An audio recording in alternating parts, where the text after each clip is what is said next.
I know why you're here, you know why you're here. Let's just talk about D&D.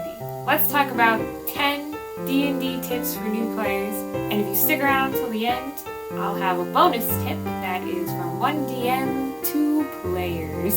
So let's dive in.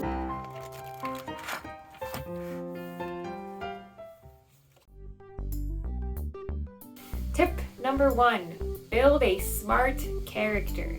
Now, if you are playing for the first time ever, I would recommend actually using a pre-made character or getting some assistance from your DM or other players who have played before, as it can be a little bit overwhelming to create a character from the get-go.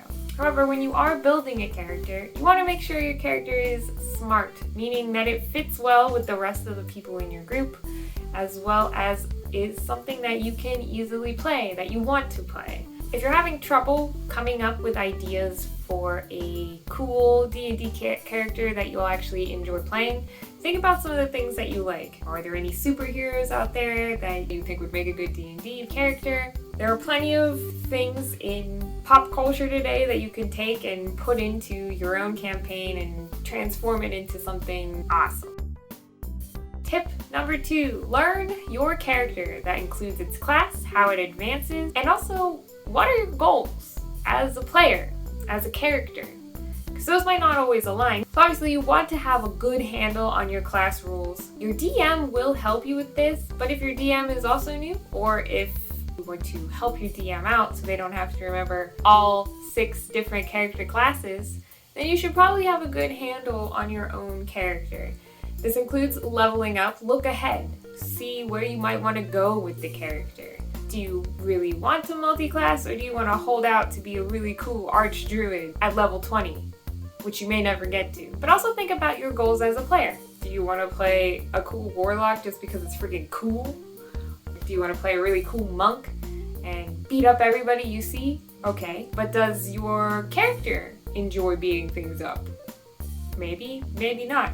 These are some things you might want to think about before you even get to the table, so you have a clear picture in your mind what your character will do versus what is you. Tip number 3, be prepared for your session. A lot of people think that they can just show up at the table and play D&D, and while for the most part you don't have to prepare like a DM prepares, you should still think a little bit about your character outside of the D&D room. This includes, of course, as I mentioned earlier, your leveling up. A lot of DMs ask you to level up outside of the session, so that way when you come to the session, you're just ready to play. But if you're considering which spells to pick up or looking towards the future, you might want to run that by the rest of your players. Don't wait until you're at the session to do this. Your DM does not want you to spend 3 hours working on your characters versus playing actual D&D and kicking monster butt. Also, don't forget to bring your character sheet, a pencil, and a piece of paper if you're a note taker. Not everybody takes notes, but I highly encourage it because there's no way you're going to remember what happened in session 1 40 sessions from now, so write some of that stuff down. Also, making sure that you're prepared with paper and pencil and other things really does help your DM out. They don't have to worry about providing pencils for the whole group. So any little thing that you can do to lessen the load on the DM is going to help. Tip number 4, understand your character's flaws. It might sound terrible to have low dex. In reality, you can have a lot of fun with that. If you're not very dexterous, maybe you trip over everything as you walk into any room, ever. Then when you roll that natural 1 when you try to hit that goblin, tripping instead of hitting him makes a little bit more sense. Also, the flaws in each of the characters in your group offer a dynamic to the group that maybe you didn't foresee. Maybe you're a kleptomaniac that's obsessed with spoons. No, really, there's a kleptomaniac in my group obsessed with spoons. Well, maybe that'll come in handy when you run into some pixies who are trying to eat and don't have any utensils. Suddenly they're your best friends and won't leave you alone.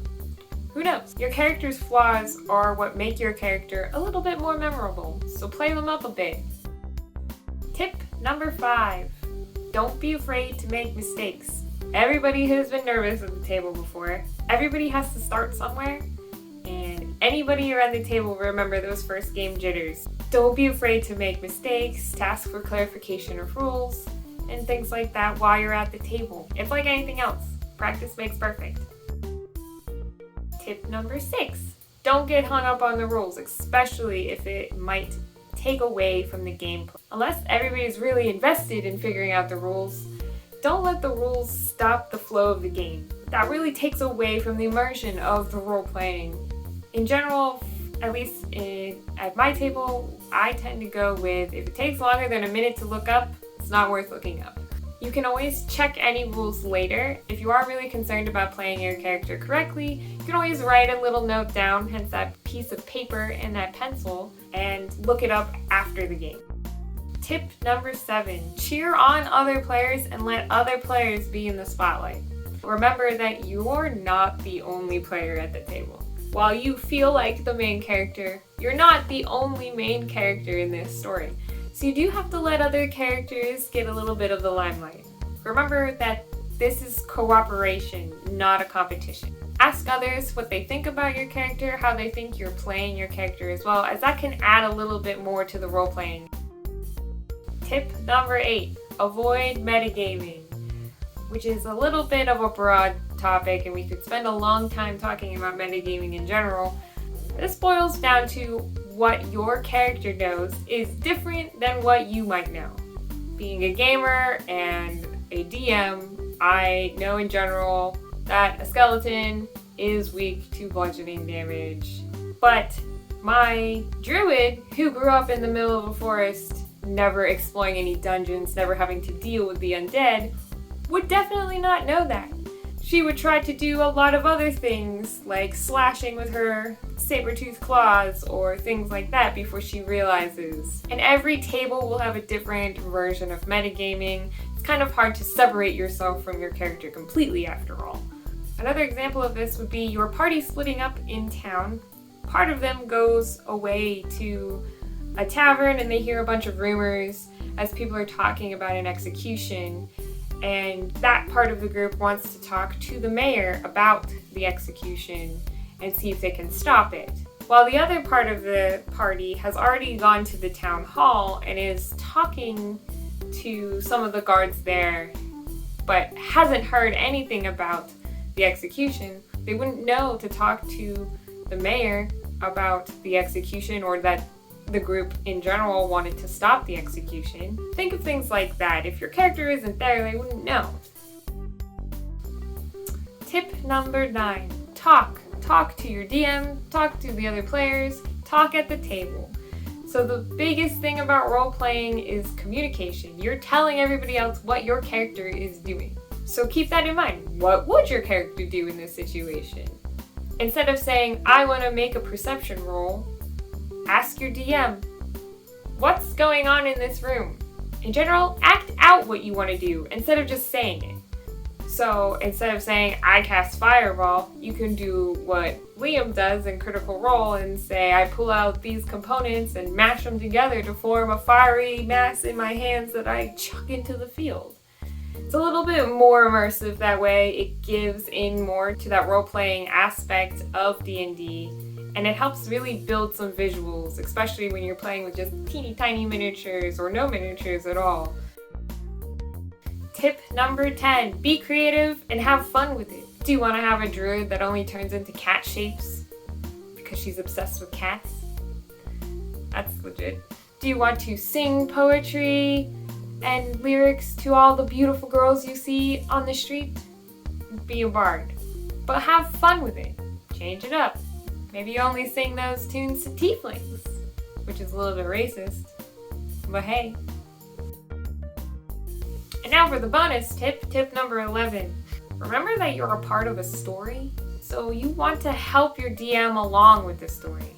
Don't wait for your DM to say, well, what are you guys going to do? Be proactive. Try to figure out what you're going to do either before you get to the table or in the moment. Your character will have quests and things that they want to do. Present those to the group. Now you don't have to go trolloping all by yourself, but you can offer it as a suggestion and open that conversation. It really does help the DM move the story along.